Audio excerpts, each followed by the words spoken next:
Student, कल हमारा 7 topic Hindi pedagogy का फिनिश हो गया था। आज हम 8th टॉपिक स्टार्ट कराएंगे जो कि शिक्षक सहायक सामग्री है। तो आइए देखते हैं इसमें क्या है। शिक्षक सहायक सामग्री होती क्या है?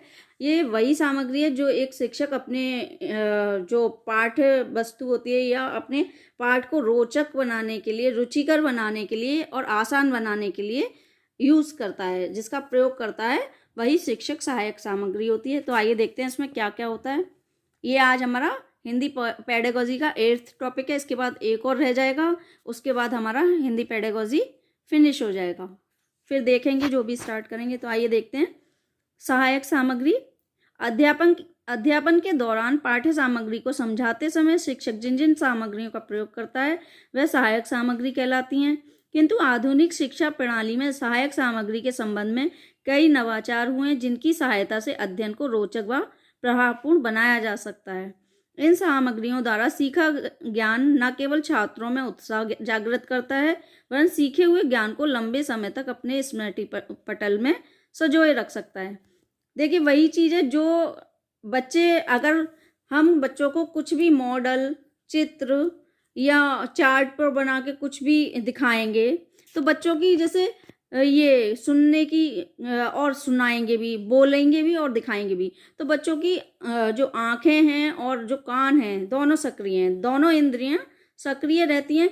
तो एक पढ़ने की बजाय सुन भी रहा है बच्चा और देख भी रहा है तो उससे जल्दी याद होता है, वो लंबे समय तक उन्हें याद रहता है और रुचिकर भी लगता है।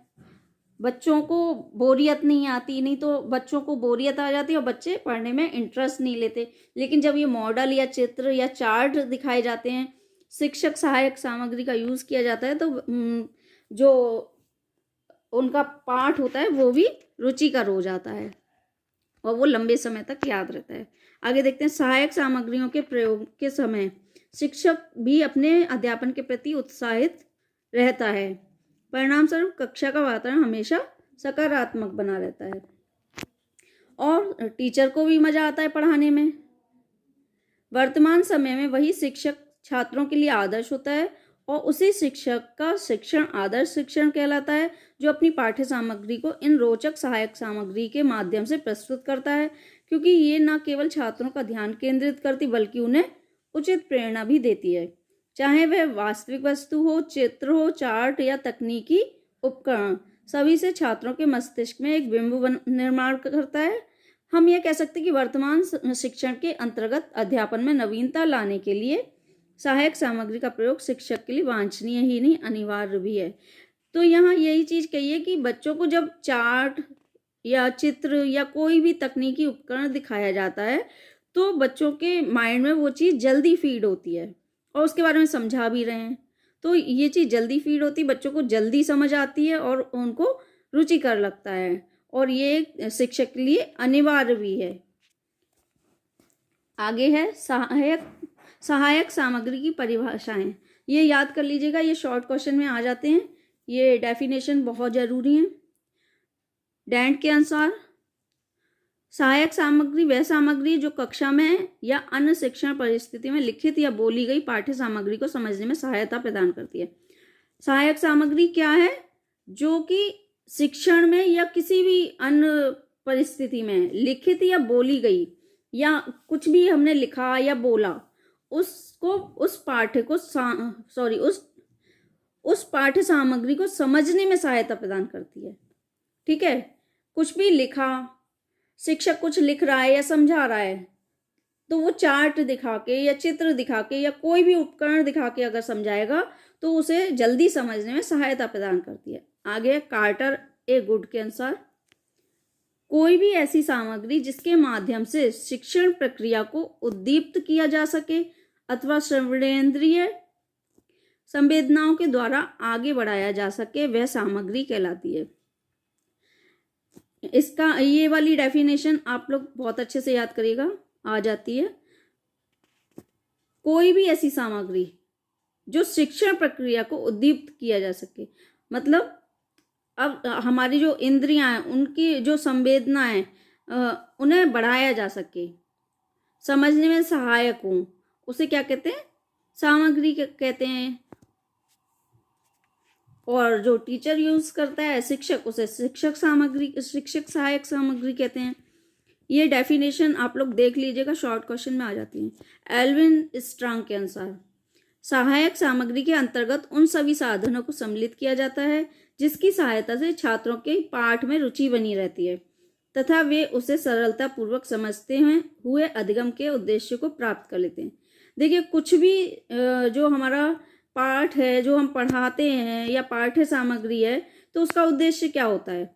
उसका उद्देश्य होता है कि छात्र उसे समझें, उसके द्वारा अधिगम करें यानी सीखें उसे, और जो भी हमारा पाठ का उद्देश्य है मतलब व्यवहार में परिवर्तन हो, यानी सीख रहे हैं बच्चे, सीखना है उन्हें, तो ये हमारा उद्देश्य होता है पाठ का। तो वो कैसे होता है, उसके लिए क्या जरूरी है? उसके लिए यही जरूरी है कि हम सहायक सामग्री का यूज करें जिससे उन्हें अधिगम करने में आसानी हो और उन्हें पाठ की में रुचि भी बनी रहे।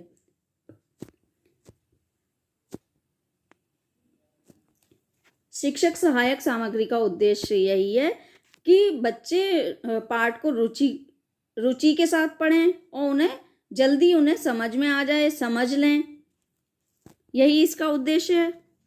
आगे है,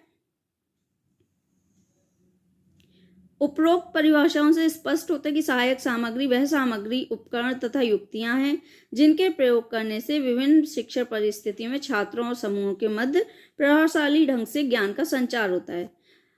इसमें बस यही बताया है कि सहायक सामग्री क्या होती हैं, उपकरण या युक्तियां होती हैं जिनको प्रयोग करके हम शिक्षण परिस्थितियों में मतलब पढ़ाने के दौरान छात्रों और समूह के मध्य प्रभावशाली ढंग से अपना पाठ पढ़ा सकें और उनके अंदर ज्ञान का संचार कर सकें।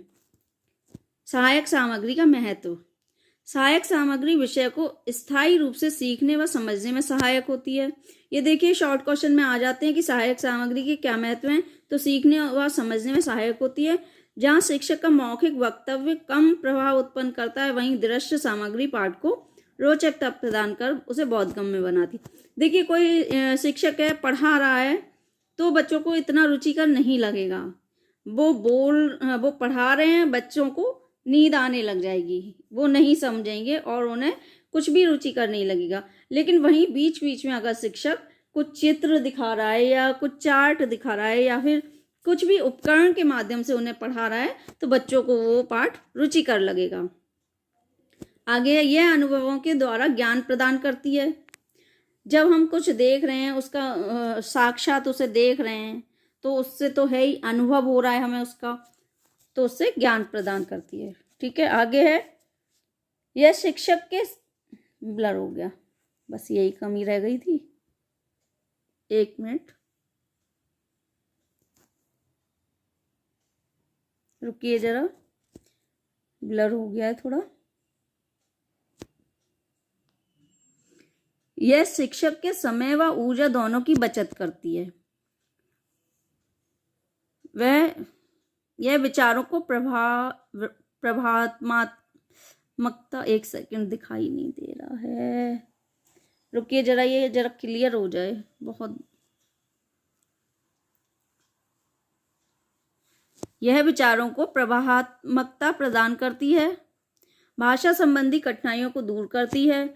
अध्यापन रुचिकर होने से छात्र अधिक सक्रिय रहते हैं और पाठ को अधिक सरलता से ग्रहण करते हैं।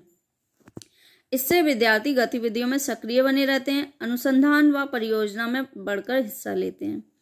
छात्रों की वस्तुओं को प्रत्यक्ष रूप से देखने, छूने, महसूस करने का अवसर मिलता है। वे प्राकृतिक व कृत्रिम वस्तुओं के तुलनात्मक भेद को जान पाते हैं। ठीक है, समझ आ गया होगा, इसमें कुछ समझाने लायक है नहीं, आ ही गया होगा। सहायक सामग्री के प्रयोग के उद्देश्य, इसमें भी शॉर्ट क्वेश्चन बन के आ सकता है कि सहायक सामग्री के प्रयोग के उद्देश्य क्या हैं। तो देखिए, छात्रों में पाठ के प्रति रुचि जागृत करना, बालकों में तथ्यात्मक सूचनाओं को रोचक ढंग से प्रस्तुत करना, सीखने की गति में सुधार करना, छात्रों को अधिक क्रियाशील बनाना, अभिरुचियों पर आशानुकूल प्रभाव डालना, तीव्र एवं मंद बुद्धि छात्रों को योग्यता अनुसार शिक्षा देना, जटिल विषयों को भी सरस रूप में प्रस्तुत करना, बालकों का ध्यान अध्ययन पाठ की ओर केंद्रित करना, अमूर्त पदार्थों को मूर्त रूप देना और बालकों की निरीक्षण शक्ति का विकास करना। ये हैं सहायक सामग्री के प्रयोग के उद्देश्य। आगे देखते हैं सहायक सामग्री के कार्य। ये शॉर्ट क्वेश्चन में आ सकता है। तो सहायक सामग्री के कार्य क्या क्या हैं? प्रेरणा, क्रिया के सिद्धांत, स्पष्टीकरण, अनुभव युक्त शिक्षण, शब्दकोशों में वृद्धि, शिक्षण में कुशलता। ये हैं हमारे सहायक सामग्री के कार्य। तो पहला देखते हैं प्रेरणा। सहायक सामग्री दृश्य श्रव्य से सीखे हुए ज्ञान से छात्रों में उत्सुकता होती है, साथ ही प्रयोग से सीखा ज्ञान उसे प्रेरणा प्रदान करता है। क्रिया का सिद्धांत, इन सामग्रियों के प्रयोग से विद्यार्थियों को नाना प्रकार की क्रियाएं करने का अवसर मिलता है। वह खेल खेल में जटिल पाठ्यक्रम को भी आसानी से सीख लेते हैं। स्पष्टीकरण, सहायक सामग्री के माध्यम से कठिन पाठ्य वस्तु को प्रत्यक्ष देखकर छात्रों के मन में उठी शंकाओं का समाधान होता है। अनुभव युक्त शिक्षण, कहा जाता है कि रटे हुए ज्ञान से करके सीखा हुआ ज्ञान ज़्यादा प्रभावशाली और लंबे समय तक याद रहता है। इससे छात्रों में मौखिक चिंतन को भी प्रोत्साहन मिलता है। ये तो है ही, एक आप चीज़ रट लोगे फिर वो थोड़े टाइम बाद भूल जाओगे, लेकिन जो चीज़ आपने समझ ली और उसका एक्सपेरिमेंट खुद किया है या देखा है तो वो आप कभी नहीं भूलोगे। ठीक है। आगे है शब्दकोशों में वृद्धि। रेडियो, टेलीविज़न, चलचित्र, भाषा प्रयोगशाला आदि को सुनते सुनते बच्चे इनसे सुने शब्दों का अनुकरण करते हैं। ये सामग्रियों उनके शब्द भंडार में वृद्धि करने के साथ साथ उनके अभिव्यक्ति कौशल को भी सुदृढ़ बनाती है। आगे शिक्षण में कुशलता। ये सामग्रियां शिक्षक को उनके अध्यापन प्रक्रिया में काफ़ी मदद करती है। शिक्षक अपने विषय को बेहतर ढंग से प्रस्तुत कर सकता है। तो ये थे हमारे सहायक सामग्री के कार्य। आगे है सहायक सामग्री प्रयोग करते समय ध्यान देने योग्य बातें। शॉर्ट क्वेश्चन में इनमें से भी आ सकता है। मैं बताती चल रही हूँ कि कौन से शॉर्ट क्वेश्चन में आ सकते हैं, आप लोग तैयार कर लीजिएगा। ये सामग्रियाँ छात्रों के अनुभव, समझ, आयु के अनुसार होनी चाहिए। देखिए ये बहुत ज़रूरी है कि हम जब सहायक सामग्री का चयन करें तो हमें उनकी छात्रों की अनुभव, समझ और आयु का ध्यान रखना चाहिए। सामग्री पाठ्य वस्तु से संबंधित होनी चाहिए। सामग्री का चयन करते समय ध्यान रहे कि छात्रों में रुचि जागृत करने वाली हो। अनावश्यक सामग्री का प्रयोग नहीं करना चाहिए। जितनी देर आवश्यक हो उतनी ही देर प्रयुक्त की जानी चाहिए। देखिए जितनी देर की ज़रूरत हो उतनी ही देर सहायक सामग्री का यूज़ करना चाहिए, उसके बाद उसे हटा देना चाहिए। नहीं तो क्या होगा कि जो आप समझा रहे हैं बच्चों का दिमाग उसमें नहीं लगेगा। बच्चों का दिमाग उसी में, क्योंकि उससे रुचिकर लगती हैं वो चीज़ें बच्चों को, तो वो उन्हीं की तरफ उनका ध्यान जाएगा बार बार और वो आपकी बात को नहीं सुनेंगे। सामग्री यदि नवाचार से जुड़ी या वह तकनीक से संबंधी है तो प्रयास होना चाहिए कि इस सामग्री का संचालन सरल होना चाहिए। जो सामग्री प्रयुक्त की जा रही है वह सही हालत में होनी चाहिए। उपयोग से पूर्व शिक्षक को एक बार उस सामग्री का कृत्रिम वातावरण में अभ्यास कर लेना चाहिए। सामग्री के प्रभावशाली उपयोग के बारे में समस्त सावधानी ध्यानपूर्वक पढ़ लेनी चाहिए। प्रयोग के तुरंत बाद सामग्री को छात्रों के सामने से हटा देना चाहिए। यही मैं बता रही थी अभी कि हटा देना चाहिए, है ना। आगे है हिंदी शिक्षक एवं सहायक शिक्षण सामग्री। हिंदी शिक्षण अनुदेशात्मक सामग्री की सहायता से हिंदी साहित्य एवं भाषा का ठोस ज्ञान छात्रों को दे सकता है। भाषा भावों एवं विचारों को व्यक्त करती है, लेकिन अनुदेशात्मक सामग्री इन भावों एवं विचारों के सूक्ष्म स्वरूप को ठोस बनाती है, सरल व रुचिकर बनाती है। अतः अनुदेशात्मक सामग्री को प्रयुक्त करते समय वक्त शिक्षक को अग्रांकित बातें ध्यान रखनी चाहिए। अब ये देखिए शॉर्ट क्वेश्चन यहाँ बन गया है। एक मिनट, ये देखिए शॉर्ट क्वेश्चन बन गया है। कहाँ गया? एक मिनट, हाँ ये रहा। अनुदेशनात्मक सामग्री को प्रयुक्त करते समय कौन सी बातें याद रखनी चाहिए शिक्षक को? तो ये हैं, शिक्षक को ठोस जानकारी हो तभी इन साधनों का प्रयोग करें। शिक्षक मनोविज्ञान का ज्ञाता हो, अध्यापक छात्रों के अधिगम को प्रभावशाली बनाने के लिए एक समय में कई साधनों का प्रयोग नहीं करे। उपकरणों के चयन में शिक्षक पर्याप्त सावधानी बरते। शिक्षक को यह महत्वपूर्ण तथ्य ध्यान में रखना होगा कि उपकरण साधन है, साध्य नहीं। ठीक है, ये बहुत ज़रूरी बातें हैं, शॉर्ट क्वेश्चन में आ जाती हैं। आगे है शिक्षक सहायक सामग्री के प्रयोग में सावधानी। ये शॉर्ट क्वेश्चन में आ सकता है कि शिक्षक सहायक सामग्री के प्रयोग में क्या सावधानी रखनी चाहिए। तो ये है उपयुक्त स्थान, उचित तैयारी, उचित प्रयोग, उचित सुरक्षा। ठीक है, ये दी हुई हैं। तो देखते हैं इसमें क्या है। उपयुक्त स्थान, अनुदेशनात्मक सामग्री का प्रयोग वातावरण एवं परिस्थितियों के अनुसार सही स्थान पर होना चाहिए। उचित तैयारी, सहायक सामग्री के प्रयोग में अति शीघ्रता नहीं करनी चाहिए क्योंकि शीघ्रता में उद्देश्यपूर्ण नहीं होता।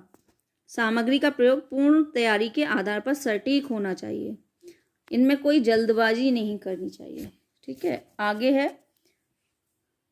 उचित प्रयोग, अनुदेशनात्मक सामग्री का प्रयोग उचित ढंग से होना चाहिए। यूनेस्को के प्रकाशन टीचिंग ऑफ मॉडर्न लैंग्वेज में लिखा है। देखिए ये क्वेश्चन बन रहा है कि किस में लिखा है और किसके प्रकाशन में। तो ये यूनेस्को के प्रकाशन में, यूनेस्को के प्रकाशन में टीचिंग ऑफ मॉडर्न लैंग्वेज में लिखा हुआ है कि शिक्षक के लिए किसी सहायक साधन को गलत और बुरी तरह प्रयोग करने से अच्छा उसे प्रयोग नहीं करना चाहिए। ये आपसे पूछ सकते हैं शॉर्ट क्वेश्चन में कि ये किस में लिखा गया है कि शिक्षक के लिए किसी सहायक साधन को गलत और बुरी तरह प्रयोग करने से अच्छा उसे प्रयोग नहीं करना चाहिए। तो ये किस में लिखा हुआ है? यूनेस्को के प्रकाशन में टीचिंग ऑफ मॉडर्न लैंग्वेज में लिखा हुआ है। ठीक है, ध्यान रखिएगा, ये आ जाता है कई बार। उचित सुरक्षा, प्रायः दृश्य श्रव्य उपकरण मूल्यवान होते हैं, अतः उनकी उचित सुरक्षा आवश्यक है। देखिए, जो चीज़ यूज़ करते हैं उन्हें बहुत ध्यान से तो रखा जाता है। ये तो है नहीं कि आपने यूज़ किया और बस रख दिया, इनकी केयर भी करनी पड़ती है। आगे है शिक्षण सहायक सामग्रियों के प्रकार। तो ये आ जाता है शॉर्ट क्वेश्चन में कि शिक्षण सहायक सामग्री के प्रकार क्या हैं, वो सभी को पता होंगे कि श्रव्य साधन, दृश्य साधन। ठीक है, ये तो सभी को पता ही होंगे, लेकिन फिर भी देखते हैं। दृश्य साधन कौन से हैं? दृश्य का अर्थ है देखने योग्य। ये तो नाम से ही पता चल रहा है कि जो दिखाई देते हैं, देखने योग्य होते हैं, वो दृश्य साधन होते हैं। इसका अभिप्राय यह हुआ कि ये वे उपकरण हैं जिन्हें छात्र देख सकते हैं। इसका संबंध नेत्रों से है। श्यामपट, जो कि ब्लैक बोर्ड होता है, सब जानते हैं। चित्र, मानचित्र, मूक चित्र, चित्र विस्तारक यंत्र आदि। श्रव्य साधन, जिन्हें सुना जाता है, कानों का यूज होता है इनमें। इनका संबंध श्रवणेंद्रिय कानों से होता है। इन्हें श्रवण कर छात्र ज्ञान प्राप्त करते हैं। मुख्य उपकरण यह है radio, gramophone, telephone, tape recorder आदि। देखिए, ये मैं पहले करा चुकी हूँ, दोबारा ये वाला मैं टॉपिक करा रही हूँ। तब मैंने शॉर्ट में कराया था, लेकिन अब मैंने पूरा टॉपिक वाइज लिया है, तो ये दोबारा से हम करा रहे हैं, तो आप देख लीजिए।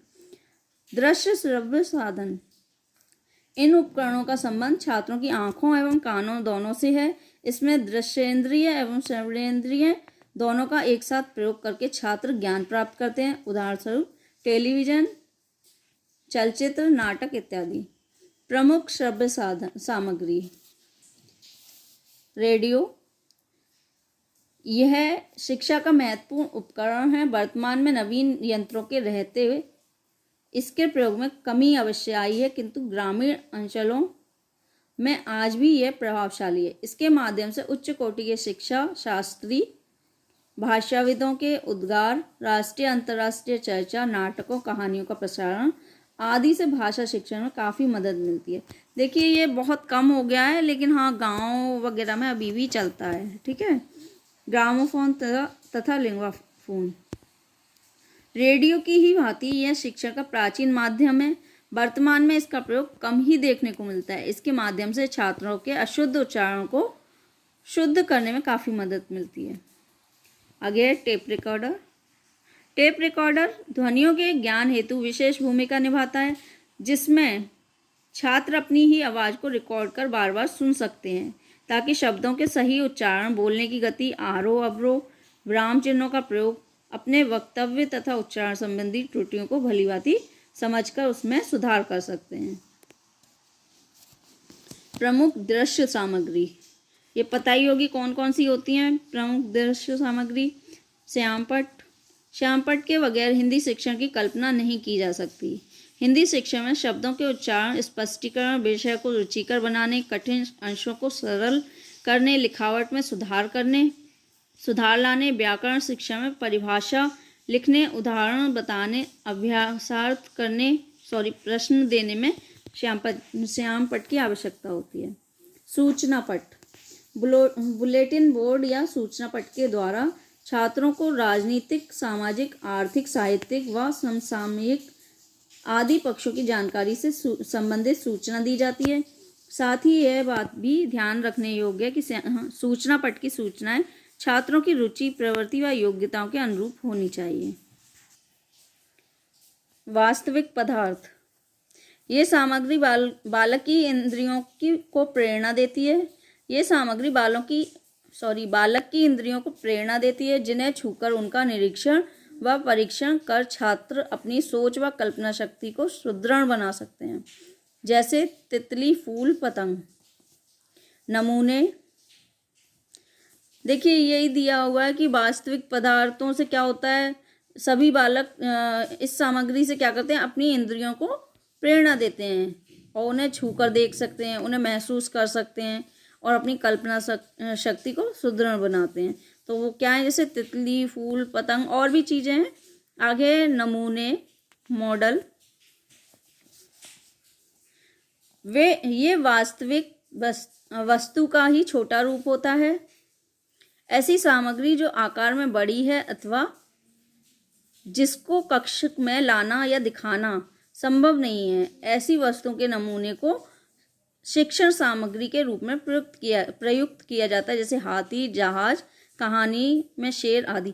देखिए मैंने आपको बताया था कि मॉडल को एक और चीज़ बोलते हैं, प्रतिमान, और अगर ये शिक्षा में यूज़ किए जाए तो इन्हें शिक्षण प्रतिमान भी बोलते हैं। मैंने पहले भी बताया है, ये आपको और आगे बता दूंगी। चलिए देखते हैं।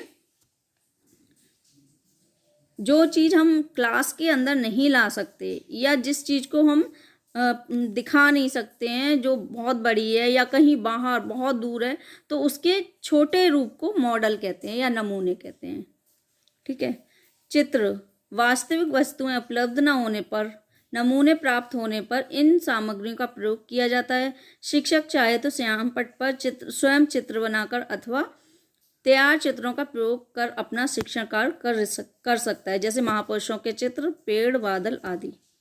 मानचित्र व रेखा चित्र प्रायः ऐतिहासिक घटनाओं व भौगोलिक स्थान के अध्ययन के लिए प्रयुक्त होते हैं। ये जैसे नक्शे के माध्यम से दर्शाना कौन सा देश कौन सी भाषी है, किस प्रदेश में कौन सी भाषा बोली जाती है, किस भाषा को बोलने वाले लोगों का प्रतिशत कितना है आदि। इनका यूज़ क्या होता है, ये भूगोल वगैरह में यूज़ होते हैं। ठीक है। और इसमें जैसे मानचित्र में क्या होता है, कौन सा देश कहाँ है, और जैसे ये दिखाया जाता है कि कौन से देश में कौन सी भाषा कितने प्रतिशत बोली जाती है या कितने प्रतिशत लोग क्या करते हैं, कुछ भी इंफॉर्मेशन इनमें दी जाती है। आगे है चार्ट। शिक्षण की सफलता में चार्ट का महत्वपूर्ण स्थान है। भाषा के वर्ण, मात्रा, वाक्य, विभिन्न शब्दों, मानव अंगों, ध्वनि अवयवों के चित्रों को चार्ट के माध्यम से समझाया जा सकता है। इसी तरह के कई चार्ट हम नर्सरी कक्षाओं में लगे देखते हैं। फ्लैनेल बोर्ड, यह बच्चों की कल्पना शक्ति व सृजन क्षमता को विकसित करने का अच्छा माध्यम है। उन्हें कुछ विषय दिए जा सकते हैं जिनके बारे में कोई जानकारी या चित्र एकत्र करने को कहा जाए। जैसे चाचा नेहरू के बारे में 10 वाक्य एक सुंदर चित्र के साथ लिखकर फ्लैनेल बोर्ड पर चस्पा करें। सांची पर चित्र सहित लेख, बाल केंद्रित कविता आदि। अच्छे प्रदर्शन के लिए बच्चों को प्रोत्साहित करना ना भूलें। आगे देखते हैं संग्रहालय, म्यूजियम। एक मिनट। जहां महत्वपूर्ण व दुर्लभ वस्तुओं का संग्रह होता है, विद्यार्थियों को समय समय पर ऐसे संग्रहालयों में ले जाना चाहिए। वह महान संतों, कवियों, साहित्यकारों, प्राचीन ग्रंथों, समाचार पत्र पत्रिकाओं, डाक टिकटों, अस्त्र शस्त्रों के संग्रह के बारे में जानकारी उपलब्ध कराई जाती है। प्रक्षेपण के माध्यम से स्लाइड के द्वारा चित्र प्रभावशाली ढंग से छात्रों से दिखाए जा सकते हैं। फिल्म स्ट्रिप प्रोजेक्टर पर चित्रों को बड़ा करके पर्दे पर दिखाने से छात्र आकृष्ट होते हैं। आगे, चित्र विस्तारक यंत्र। आधुनिक शिक्षा प्रणाली में चित्र विस्तारक यंत्रों का विशेष महत्व है। ऐसे चित्र जिन्हें आंखों की मदद से नहीं देखा जा सकता, उन्हें चित्र विस्तारक यंत्रों प्रोजेक्टर के माध्यम से दिखाया जाता है, जिसमें एक अंधेरे कमरे में बड़े से पर्दे पर स्लाइड के माध्यम से दिखाया जाता है। वैसे एक महंगी शिक्षण सामग्री होने से इसका प्रयोग प्रायः कम ही होता है। देखिए ये क्या होता है, प्रोजेक्टर, और इसे एक अंधेरे कमरे में इसे दिखाया जाता है और एक दीवार पर इसके जो हम स्लाइड प्रोजेक्टर में लगाते हैं वो एक दीवार पे दिखाए जाते हैं, तो वो स्लाइड के माध्यम से इसका यूज़ होता है। आगे है मूक चित्र। मूक चित्रों का अध्ययन में अपना विशेष स्थान होता है, क्योंकि इसमें भावाभिव्यक्ति सशक्त होती है। यह एक प्रकार से मौन भाषा का ही रूप है, जिसमें मुंह के अलावा शरीर का प्रत्येक अंग भाव व्यक्त करता है और बच्चों में बेहद लोकप्रिय भी है। संवाद सामग्री। यह नई तकनीकी की देन है। यह संवाद सामग्री जो निस्संदेह दृश्य श्रव्य सामग्री के साथ छात्रों से परस्पर संवाद भी करती है, उन्हें सही गलत का एहसास कराती है। यद्यपि यह सुविधा भारत जैसे देश में समस्त छात्रों को उपलब्ध नहीं है, जैसे interactive black board, internet, video calling, किंतु फिर भी कंप्यूटर में वे इंटरनेट की मदद से भाषाओं का अनुवाद, अक्षरों का ज्ञान व उन्हें सही रूप में लिखना, ईमेल के माध्यम से पत्र लेखन, समाचारों का आदान प्रदान, चैटिंग आदि। आज बाजारवाद के युग में जहां शिक्षा के क्षेत्र में कई नवीनीकरण हुए हैं, तो वहीं शिक्षा बाजारवाद के प्रभाव से मुक्त नहीं रह पाई है। इसमें कोई संदेह नहीं है कि उपरोक्त समस्त सहायक सामग्री से शिक्षण में कई प्रभावकारी बदलाव व सकारात्मक परिणाम होने की संभावना है और बदलाव हुए भी हैं। किंतु विकसित राष्ट्रों की तुलना में भारत जैसे विकासशील राष्ट्रों में आज भी कई ऐसे शिक्षण संस्थान हैं जहां यह सामग्रियां प्रयुक्त नहीं हो पाई हैं, कहीं प्रशिक्षण के अभाव में तो कहीं अर्थाभाव के कारण छात्र इन सुविधाओं से वंचित हैं। ये आप लोग की समझ में आ ही गया होगा संवाद सामग्री क्या है, लेकिन ये हर जगह उपलब्ध नहीं है क्योंकि ये महंगी भी पड़ती है, तो इसमें ऐसा कुछ है नहीं समझाने लायक। आप लोग सब जानते ही हैं कि क्या है। आगे देखते हैं, प्रमुख दृश्य श्रव्य सामग्री क्या है ये? चलचित्र एवं अथवा सिनेमा वर्तमान समय में शिक्षण का सबसे सस्ता और सर्वसुलभ साधन है, जिसके माध्यम से कई अनुसंधानात्मक जानकारी छात्रों तक पहुंचाई जाती है। आपने देखा होगा आजकल स्कूलों में दिखाई जाती हैं, ये चलचित्र दिखाए जाते हैं, सिनेमा दिखाए जाते हैं। अब यहाँ पे तो कम दिखाए जाते हैं कभी कभी, लेकिन गांव वगैरह के जो स्कूल हैं वहाँ ज़्यादा दिखाए जाते हैं। यहाँ भी दिखाए जाते हैं, ऐसा कुछ नहीं। आगे है समाचार संबंधी फिल्म। देश की सामाजिक, आर्थिक, राजनीतिक, सामाजिक घटनाओं से छात्रों को अवगत कराया जा सकता है। यूजीसी के कार्यक्रम आदि की जानकारी व समस्याओं की सहजता से ध्यान आकर्षित कराया जा सकता है। ये शॉर्ट क्वेश्चन बन रहे थे, मैं थोड़ा बोलना भूल गई जल्दबाजी में, चलिए कोई बात नहीं। इसमें वैसे आप लोग देख ही लेंगे, इसमें इतना टफ नहीं है कुछ भी। आगे देखते हैं टेलीविज़न। 20वीं शताब्दी में वैज्ञानिक और सबसे लोकप्रिय साधनों में टेलीविज़न का अपना महत्वपूर्ण स्थान है। इसमें शिक्षक चाहे तो स्वयं अपनी पाठ योजना तैयार कर सकता है, योग्य शिक्षकों को पढ़ाने की शैली आदि को अपने अध्यापन के लिए प्रयोग कर सकता है। इसके लिए अतिरिक्त बाल सभा, क्विज जैसे कई कार्यक्रमों का प्रसारण टेलीविज़न में किया जाता है। नाटक। नाटक दृश्य एवं श्रव्य दोनों प्रकार की विधा है। नाटक के रंगमंच पर अभिनीत कर पाठकों, दर्शकों व अनपढ़ या जनसाधारण के लिए भी ग्राह्य एवं संप्रेषणीय बनाया जा सकता है। छात्रों को नाटक देखने के पश्चात हाव भाव, उतार चढ़ाव, भाषा में संवाद, अदायगी, शुद्ध उच्चारण की शिक्षा प्राप्त होगी। ये इसमें नाटक हैं, ये सारी चीज़ें, तो इनमें कुछ समझाने वाली चीज़ नहीं है। आगे बढ़ते हैं क्योंकि आगे भी देखना है, बहुत कोर्स है आपका। अन्य शिक्षक सहायक सामग्री, भ्रमण ये शॉर्ट क्वेश्चन में आ सकता है कि अन्य शिक्षक सहायक सामग्री में क्या आती हैं, तो ये है भ्रमण। इसे सरस्वती यात्रा भी कहते हैं। देखिए ये आ सकता है कि सरस्वती यात्रा किसे कहते हैं, भ्रमण को, ठीक है। ये पुस्तक के बाहर की दुनिया का व्यवहारिक ज्ञान प्रदान करती है, जहाँ छात्र वस्तुओं को प्रत्यक्ष देख समझ कर उसका ज्ञान अर्जन करते हैं, उसके संबंध में स्वतंत्र विचार प्रस्तुत करने की स्थिति में होते हैं। जैसे पाठ्य पुस्तक में निर्धारित पर्यावरण, डाकघर, बैंक, मेला जैसे पाठों के अध्ययन के लिए यह सामग्री बेहद आवश्यक है। देखिए कोई भी चीज़ हमें समझानी है, जैसे म्यूज़ियम के बारे में समझानी है, तो म्यूज़ियम हम उन्हें घुमा के लाएंगे, उन्हें फिर कुछ समझाने की ज़रूरत नहीं होगी, वो अपने आप उसे देख लेंगे कि वहाँ क्या होता है, किस तरह की चीज़ें होती हैं, क्यों होता है, सब समझ आ जाएगा, ठीक है। फ्लैश कार्ड, यह सामग्री प्रायः छोटी कक्षाओं के लिए ज़्यादा उपयुक्त है, जिसमें कार्ड के माध्यम से शब्द चित्र को जोड़ना, मात्राएं आदि के लिए कार्ड तैयार करना, ये छोटी कक्षाओं में यूज़फुल होती है। भाषा खेल, भाषा शिक्षक के लिए बेहद आवश्यक है कि वह कक्षा के वातावरण को रोचक व उत्साहवर्धक बनाए रखे। इस हेतु समय समय पर खेल गतिविधियां कराई जानी चाहिए। जैसे छात्रों को 2 भागों में विभाजित कर उनसे दोहों, कविताओं को लेकर अंताक्षरी, वाद विवाद, भाषण, कविता पाठ, पहेली, नाटक आदि बुलवाई जाती है। ये जो भाषा खेल है ये क्या है, ये सहायक सामग्री है, और इसमें क्या होता है कि बच्चों को जो क्लास का, कक्षा का जो वातावरण है रोचक और उत्साहवर्धक बनाए रखता है।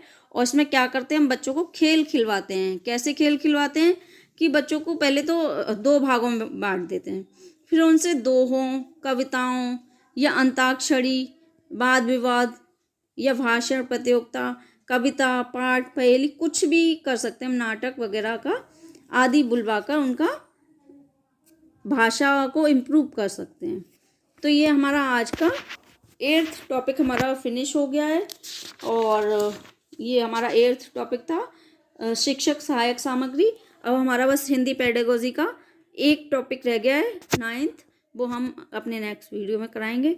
आप लोग इसे अच्छे से याद करिए, और जो शॉर्ट क्वेश्चन बन रहे हैं उन्हें बहुत अच्छे से देखिए। हमें लगता है कि हमें आते हैं, पर ऐसा होता नहीं है।